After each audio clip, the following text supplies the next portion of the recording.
এনেকৈ ধাৰাসাৰ বৰষুণ দিয়ে, কিন্তু এই বছৰ দুদিন বৰষুণত গোটেই পথাৰ এতিয়া ভয়ংকৰী পানী।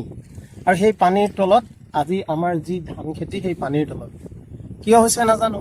যোৱা বছৰলৈকে এইটো ব্যৱস্থা নাছিলে, কিন্তু এই বছৰ দুদিন বৰষুণ, এইবাৰ বৰষুণ ইমান নাই, কিন্তু দুদিন বৰষুণত এতিয়া আমাৰ যিসকল কৃষকে খেতি কৰিছে, সোণাৰী, কামাখ্যা, বৰভগতী, মাধৱতাৰী, পুৰাভেটি, উত্তৰীয়া, এইফালে শেনচোৱা, এই সকলোবোৰ মাটি এতিয়া পানীৰ তলত, মানে খেতি। গতিকে এতিয়া এটাই কথা হ'ল যে আমি প্ৰশাসনক এটাই জনাইছো যে তেখেতসকলে ইয়াৰ এটা বিহিত ব্যৱস্থা লওক। কিহৰ কাৰণে যে জয়সাগৰ দলনিৰ যিটো পানী আজি ওলাই যোৱা নাই, কাৰণ এই পানীভাগ শেনচোৱা, আমাৰ শান্তিপুৰ হৈ এই পানীভাগ ওলাই যায়।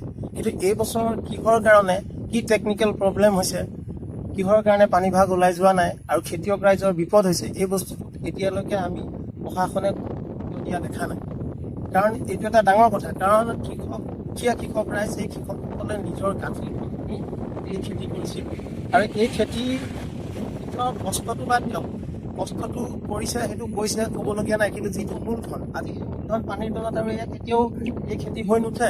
আৰু এয়া যদি আকৌ নতুনকৈ লগাবলগীয়া হয়, আকৌ যদি বৰষুণ দিয়ে, আকৌ সেই একেটাই অৱস্থা হ'ব। গতিকে ইয়াৰ এটা বিহিত ব্যৱস্থা আমাৰ প্ৰশাসনে লওক। কলিয়াবৰ প্ৰশাসন তথা আমাৰ CDC মহোদয়ক অনুৰোধ জনাইছো যে তেখেতে ইয়াত আহি ফিজিকেলি এইটো ইয়াতে তেখেতে পৰীক্ষামূলকভাৱে ইয়াতে আহক, আহি পেলাই এইটো এটা বিহিত ব্যৱস্থা ল'বলৈ তেখেতলৈ আমি অনুৰোধ জনাইছো।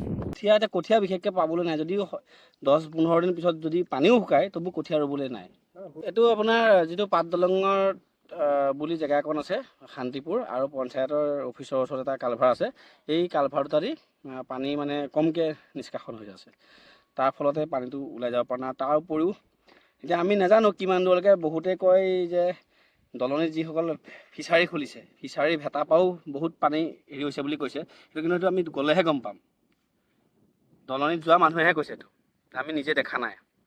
তাৰ ফলতো মানে পানীখিনি বহুতখিনি হেৰি হৈ আছে, মানে যাব পৰা নাই। আমি তিনিজনে মিলি পেলাই প্ৰায় 22 ঘৰমান মানুহৰ চুক্তি লৈছিলোঁ, প্ৰায় 55 বিঘা মাটি। 55 বিঘা মাটি 35 বিঘামান তলতে আছে।